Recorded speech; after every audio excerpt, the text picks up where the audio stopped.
کہا جاتا ہے کہ قیامت سے پہلے ایک وقت ایسا آئے گا جب پوری دنیا میں ہر جگہ کفر کا تسلط ہو اور تمام زمین فتنہ و فساد سے بھر جائے گی اور لوگ عیش و عشرت میں گم ہو جائیں گے۔ یہ وہ زمانہ ہوگا جب لوگوں کی عمریں گھٹ جائیں گی، لوگ ایک دوسرے سے گتھم گتھا ہو جائیں گے اور ایک دوسرے کے قتل و خون کے پیاسے ہوں گے۔ اس وقت پوری دنیا پر عیسائیوں کا غلبہ ہوگا، ساری زمین کفرستان ہو جائے گی، صرف مکہ و مدینہ میں مسلمان ہوں گے اور وہیں پر اسلام ہوگا۔ لہٰذا اس وقت تمام اللہ کے ولی اپنے علاقوں کو چھوڑ کر مکہ شریف اور مدینہ شریف پہنچ جائیں گے۔ یاد رہے رمضان کا مہینہ ہوگا، ابدال طواف خانہ کعبہ میں مصروف ہوں گے، حضرت امام مہدی بھی وہاں ہوں گے اور اس وقت آپ کی عمر 40 ایئرز ہوگی، 40 سال آپ کی عمر ہو چکی ہوگی۔ اولیاء انہیں پہچانیں گے، پھر تمام لوگ ان کے ہاتھ پر بیعت کریں گے اور وہاں سے یہ سب کو اپنے ساتھ لے کر ملک شام کی طرف چلے جائیں گے۔ امام مہدی کے آنے کا ذکر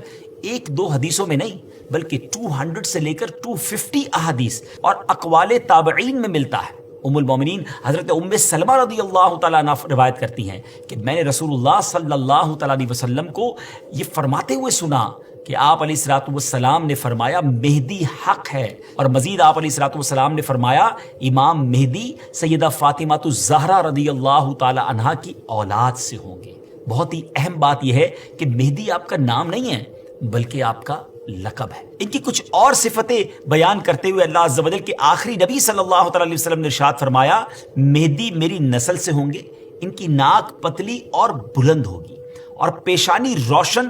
اور نورانی ہوگی اور ان کا رنگ جو ہے وہ عربیوں جیسا ہوگا، ان کے دائیں رخسار پر تل ہوگا اور آپ کی سیرت حضور علیہ الصلوۃ والسلام جیسی ہوگی۔ امام مہدی کے ظاہر ہونے سے پہلے دریائے فرات پہاڑ کی طرف سے پھٹ پڑے گا اور اس میں سے موجود سونا ظاہر ہونے لگے گا۔ ان کے آنے سے پہلے رمضان شریف کی پہلی تاریخ کو چاند گہن ہوگا اور اسی دن سیم ڈے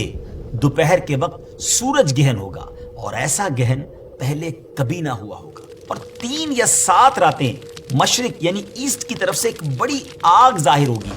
اور بہت بڑے بڑے زلزلے ارتھ کویک بھی آئیں گے۔ امام مہدی کے آنے سے پہلے قسطنطنیہ شہر، جی ہاں جس کو آج ہم استنبول کہتے ہیں، ایک بار پھر غیر مسلموں کے ہاتھ میں چلا جائے گا۔ تو جب مکہ پاک میں تمام لوگ امام مہدی کے ہاتھ پر بیعت کر لیں گے تو پھر وہ وقت آئے گا کہ ایک بار پھر قسطنطنیہ، ایک بار پھر استنبول جو ہے مسلمانوں کو مل جائے گا۔ اور ابھی یہ معاملہ چل ہی رہا ہوگا کہ اتنے میں شور مچ جائے گا، آواز آئے گی کہ دجال آ گیا، دجال آ گیا، اور پھر امام مہدی یہ سن کر سب لوگوں کو لے کر ملک شام چلے جائیں گے۔ لیکن جب وہ وہاں پہنچیں گے تو پتہ چلے گا کہ یہ آواز شیطان کی تھی اور اس نے جھوٹ بولا تھا۔ لیکن امام مہدی کے شام پہنچنے کے بعد واقعی پھر دجال نکل آئے گا اور پھر امام مہدی اپنے لشکر کو لے کر وہیں محصور ہو جائیں گے اور اتنے میں دجال پوری دنیا گھوم لے گا۔ رسول اللہ صلی اللہ علیہ وسلم نے فرمایا کہ دین کے کمزور ہو جانے کی حالت میں دجال نکلے گا، اور دجال سے متعلق تفصیلات بیان کرنے کے بعد آپ علیہ الصلوۃ والسلام نے فرمایا اس کے بعد عیسیٰ بن مریم علیہ الصلوۃ والسلام